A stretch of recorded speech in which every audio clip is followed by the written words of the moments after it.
Hello everyone, this is Rad Cyborg Alien, and this is a really late deep dive review on Halloween 2018. Now, I was a bit late seeing this movie, so you're getting the review a bit late, but I've been stuck on a spaceship because I had to park it here on Earth. I'm not from Earth. I'm from Mars, you see. But back to the review. It's also Halloween, so I just want to say happy Halloween to everybody. Have a good, fun, safe, bloody good time. This movie I liked in the beginning. One issue that I had was it's been written by like 4 different writers, which I'm starting to think that may or may not be a good idea. When too many people are trying to collaborate on a movie in the writing section, it tends to get kind of twisty and turny with the feelings of the movie, like the comedy and the horror. And that's what I want to bring up is horror movies that try to inject comedy in possibly the wrong places. Now, this movie is kind of a good example. It tries to be a straight up horror movie, but every now and then sprinkled throughout there's these really goofy comedy pieces that to me it's something that happens a lot in modern horror movies. Like, what I want to say is, why does every single horror movie nowadays absolutely have to have comedy in it? Can we not have just a straight up horror movie? And I realize Danny McBride co-wrote this movie with like 2 or 3 other people, I think, but maybe he injected some of the humor. Now, I'm a big fan of Danny McBride, and I actually really liked him in Alien Covenant, and he showed that he could be in a horror movie, but this is a writing aspect of it, and I don't know what bits and pieces he wrote, but the comedy sections didn't really work for me in this movie.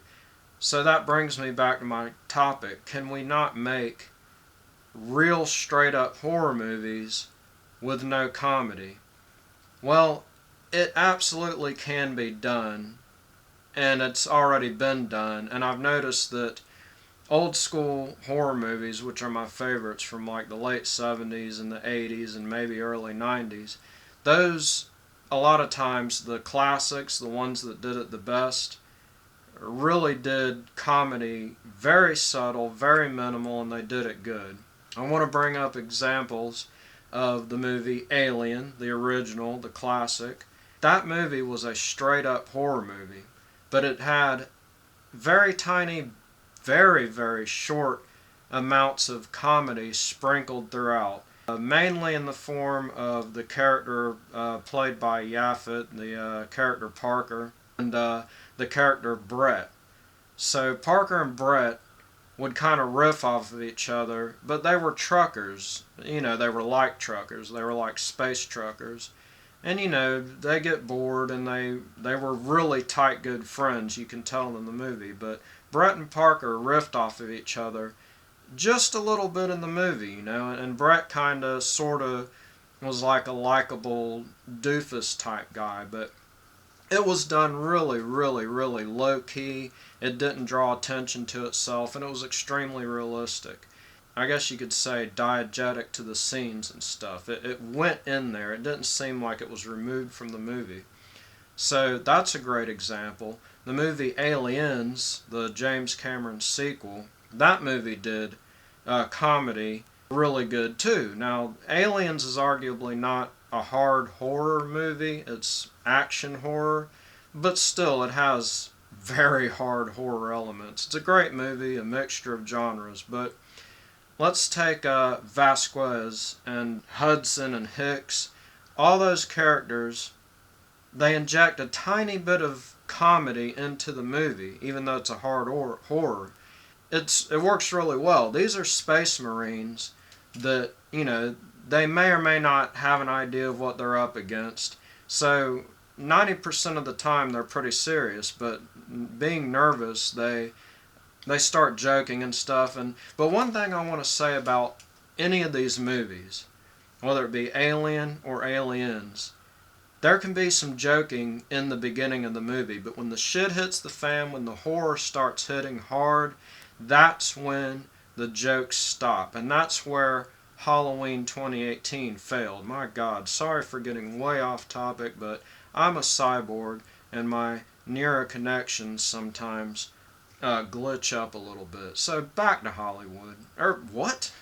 Back to Halloween 2018. Those examples I give show how it works good, but when Michael Myers started killing, we still got that scene where the cop, there's two cops, alright? This movie has two cops that are sitting in a cop car. You've seen a scene like this a million times in a million movies, and they start making jokes.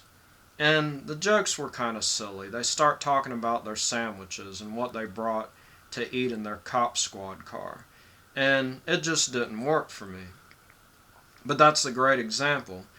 Don't get me wrong, this movie's not splattered with comedy, and it's not like over-the-top goofy comedy, but it literally stops the horror, calls attention to itself, which that's what I think bothers me the most, is when it calls attention to itself, to the scene. When they stop what's going on and they say, look, here's a funny scene.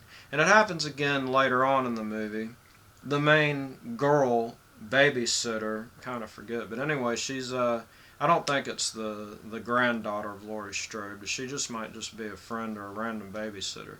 But anyway, she's babysitting, and there's this little kid that's making these jokes, and I laughed. The jokes were funny. I liked the little kid a lot. It was a great scene, but it didn't belong in this movie. And it really called attention to itself. You can tell whichever one of the 3 or 4 writers that wrote the scene was like, oh, this is really hilarious. I'm going to have this little kid joking about, Michael Myers, and, he don't know it's Michael Myers, but he's going to make all these jokes. It's going to be great. We're going to put it in the movie. It'll be funny. It'll relieve tension or whatever.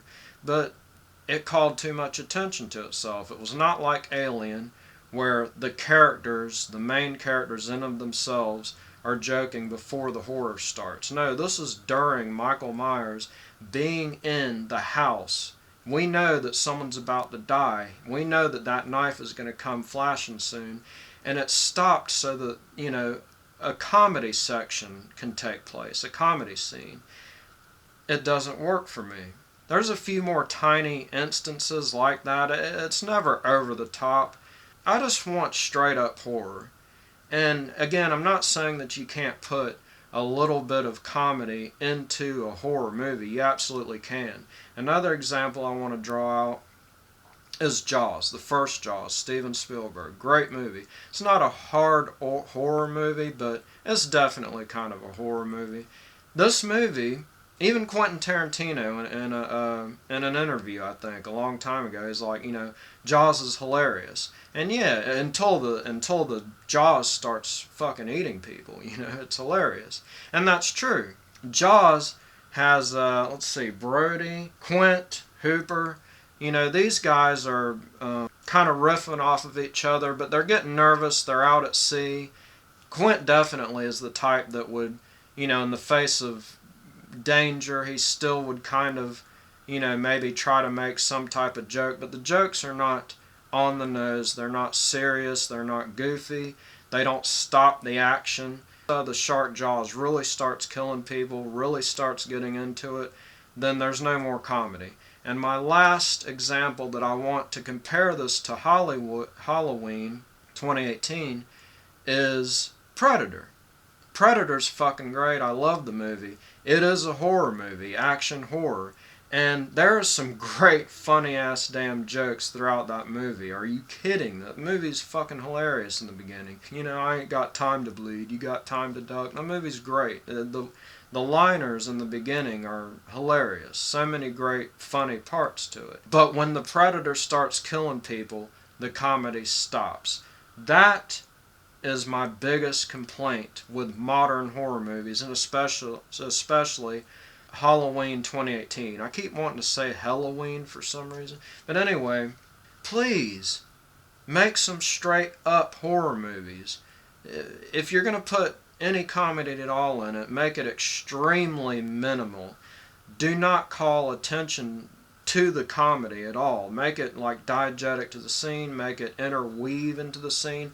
Don't set aside a scene for comedy. It's like they hold up a sign saying, alright audience, this is the comedy part in this hard horror movie, you know, let's have a quick laugh, and it just don't work for me. Anyway, let's get back to the main review of this movie.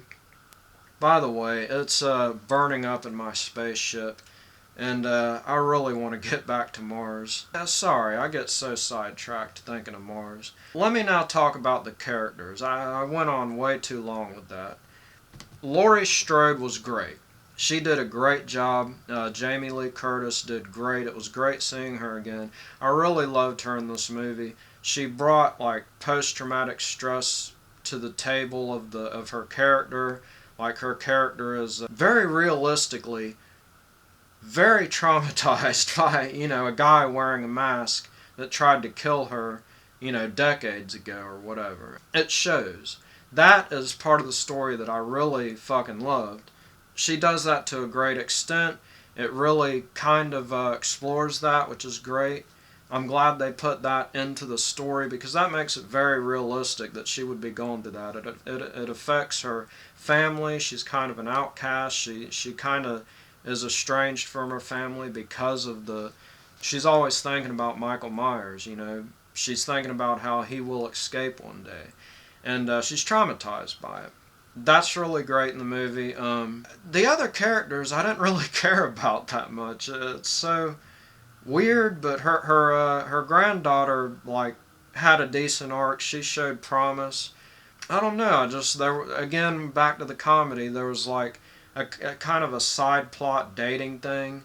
The guy was a little goofy that had a crush on her, and there's a scene where he's like awkwardly hitting on her, and then he's awkwardly, you know, you've seen this type of stuff before, and it calls attention to himself, to the scenes, and they just weren't that funny. And none of the characters, I know that in horror movies, you know, characters, you're not supposed to really inject a whole lot of development into them because they're going to be killed off, but I don't know, you still got to have a likable character. I hate to compare this to other movies, but, you know, another example, once again in Predator, for some reason there's not a lot of character development to those Marines, but I really cared when any of those Marines got killed.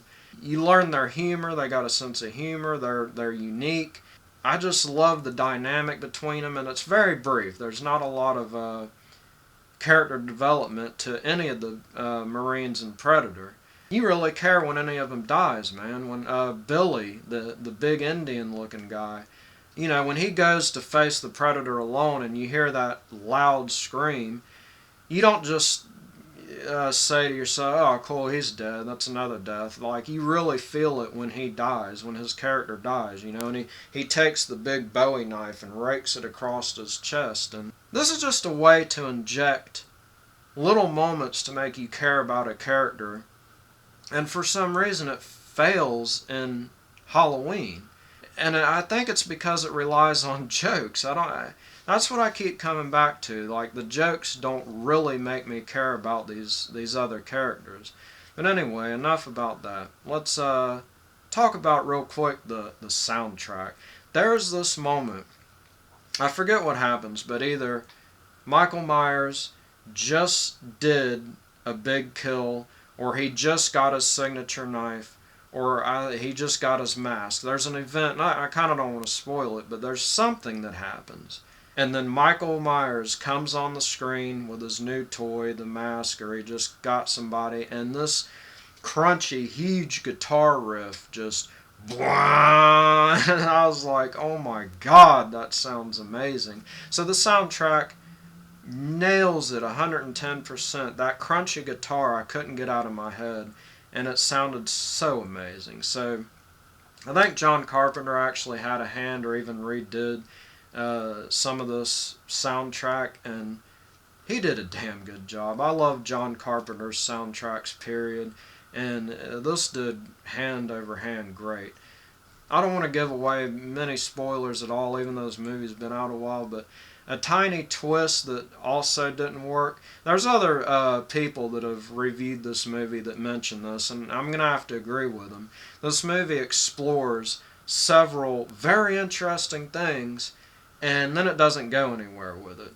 One example is like the doctor, and without giving away spoilers, the doctor that has taken over Michael Myers to look at him. This doctor, he begins to get, like, Michael Myers has affected him over the years. You know, it's kind of like a patient affecting a doctor over the years, like a serial killer or whatever that has the same doctor for so long, and then the doctor starts thinking. Anyway, that's kind of what begins to happen. And they explore a very interesting thing with that. I'm not going to say any more, but it was really cool what they set up to do. Then it just kind of dropped. They quit exploring it, I'll say. The climax of the film was really good. I liked it a lot. You do see Laurie Strode and Michael Myers face off. It even does many callbacks to the very first original Halloween. This time Jamie Lee Curtis is kind of thrown out or falls out of a second-story house instead of Michael Myers, and then Michael Myers goes and looks and she's gone. That was fucking awesome. Little callbacks are really cool to me, as long as they're not, you know, too drawn out or you know, homages, if you will. But anyway, the ending was very satisfying. The way they killed Michael Myers off was great, actually. I liked it. It was a little intense, like with the idea of it. I don't want to give any spoilers again, but it's like you almost were like, oh, that was a chain of events that may or may not would have lined up perfectly. It was good. I liked it a lot. Exactly what happened was awesome. They did kind of give a hint of things. Like, you don't really explicitly see Michael Myers fully die. Of course not. We can't have that happening. So, in interest of a possible sequel, you don't see him fully die. It looks like he's definitely going to die, which it was good. I liked the imagery, the cinematography, the blocking, the setup for the scene of how and what is happening to Michael Myers was pretty damn solid. I do give ratings. I'm going to give this movie a rating between 1 and 10. For me, 5. A 5 is absolutely average. It is in the middle. It is very average. I think that this movie is going to definitely appeal to original lovers of the first movie, which I am. I have to admit that I really, really loved the first original Halloween, but I haven't seen all the other mini sequels in a long, long time. So I can't compare them too much to that. I know a couple of them were really, really bad. I remember liking some of them. So I'm going to kind of compare this newest one to all the other ones. And I'm going to say it's definitely better than some of the other ones. The first one is my favorite. It's the best. It's perfect the way it is, you know. So of course it doesn't hold a candle to that, which I don't think anyone thought it would. But I think it's worthy. It's worthy, but if we're going to say 5 is completely average, meaning it's not at all negative or really bad, but it doesn't reach above average, that's 5. So I'm going to give this a 6 out of 10. That means that I think the movie is a very tiny bit above average. Look, what I'm saying is the acting's not at all bad or atrocious. It's average or a little bit above average. The plot itself is a little bit above average. The kills, if any of you are wondering about kills, there's not many kills. Some of the kills were lame. That's why this couldn't quite get to a 7. Oh, let me bring up the damn teeth. Okay, I have a couple more things to say. The pumpkin intro in the beginning, seeing this pumpkin like inflate or something, the pumpkin coming to life, and it was like crushed and it was getting bigger and like better to a new pumpkin.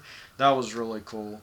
There is one kill that's basically in the trailers where Michael Myers like kills somebody. There's a woman in the bathroom kind of hiding from him. She's sitting on the toilet. He takes the dead person's teeth and just kind of sprinkles them out over the stall to fall at her feet.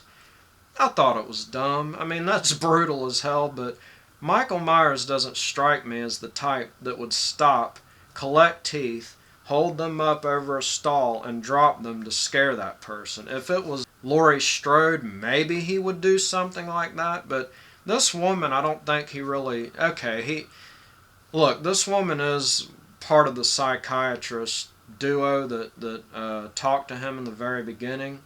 So he knows her a little bit, but I don't see any reason why he would actively try to taunt her. But anyway, I just thought that kill, that part, a lot around it was good, but that part, just letting out the teeth, that was kind of stupid to me, just because I don't know. One last thing I want to talk about that is a theme for all these movies, all these horror movies, and where Halloween unfortunately fails, and why I couldn't give it a 7, is because of atmosphere. The movie, if I had to explain really fast, it just wasn't scary, and it has to do with atmosphere. There was no intense dread. You know, there was some tension here and there, but there was no dark atmosphere. There was nothing that really made me feel like Michael Myers was this really evil, menacing entity, you know. That's something that's lacking from a lot of horror movies today, is atmosphere. If you look at the first Alien movie, if you look at even Predator in the jungle, which you would think it would be hard to build dread in there, but deep around the middle part of Predator, the atmosphere ramps up, you know. And in Alien, the atmosphere is thick and heavy, just foreboding. I love the atmosphere of the first Alien movie. This Halloween movie, 2018, it lacked a lot of horror atmosphere. It lacked dread.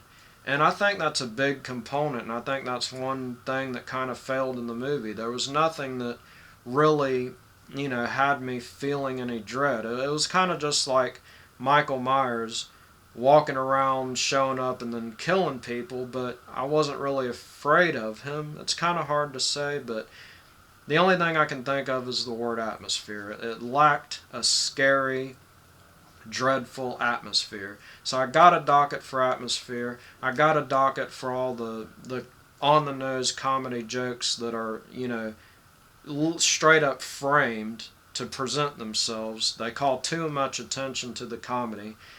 And it gets a 6 out of 10. I think if you compare it to a bunch of the other sequels in the Halloween franchise, it's absolutely so much better. Like, I don't remember them, but off the top of my head, I'm sure I would rate them like 4s. So below average, and maybe some might reach a 5. So yeah, this is a 6. It's above average. I absolutely give the original Halloween like a high 8 to a 9. The original John Carpenter straight up Halloween is an 8 or a 9. This gets a 6. It could have got a 7 if it would have brought more dread, if it would have brought the atmosphere, if it would have brought menace, if it would have maybe had more kills.